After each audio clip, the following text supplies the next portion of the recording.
অভিশাপ পেশ করছে সূত্র। যখন কলির প্রথম সন্ধ্যা হবে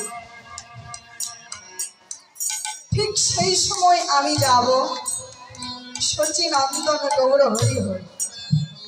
এসেছেন কেন?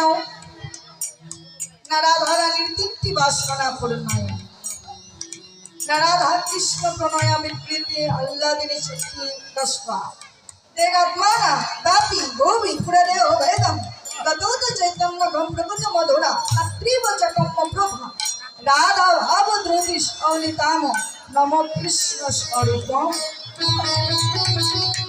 না রাধারানী আমায় ভালোবাসে কি সুখ পান, সে সুখের বশবর্তী বা কেমন? আর এটা জানার জন্য আমায় যেতে হবে কলিযুগের মাঝে, এই বিশ্ব জগৎ সংসার মাঝে। ভক্ত আমার চরণ পাবার জন্য কাঁদে,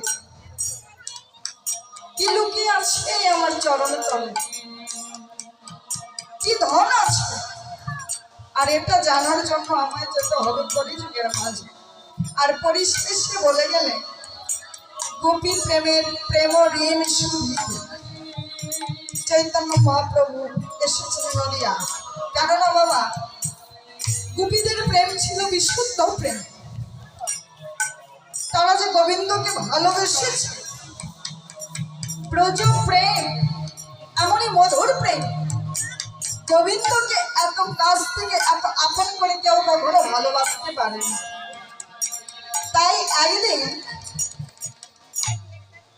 শ্রীকৃষ্ণ ললিতা সখীকে বলছে, আমার তো বিশ্ব জগৎ সংসারের মাঝে অনেক ভক্ত বাবা, অনেক ভক্ত, লাখ লাখ কোটি কোটি ভক্ত।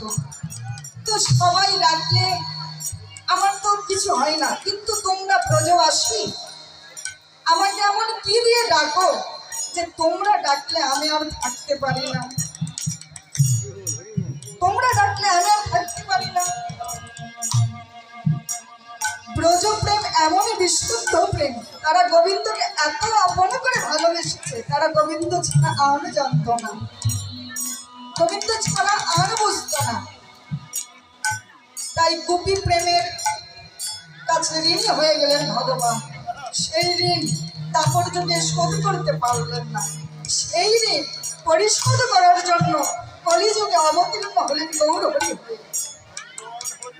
গৌর হরি হয়ে আসলেন। তবে ভগবান মনে মনে চিন্তা করলেন, আমি যাব কলিযুগের মাঝে, তবে আমি আর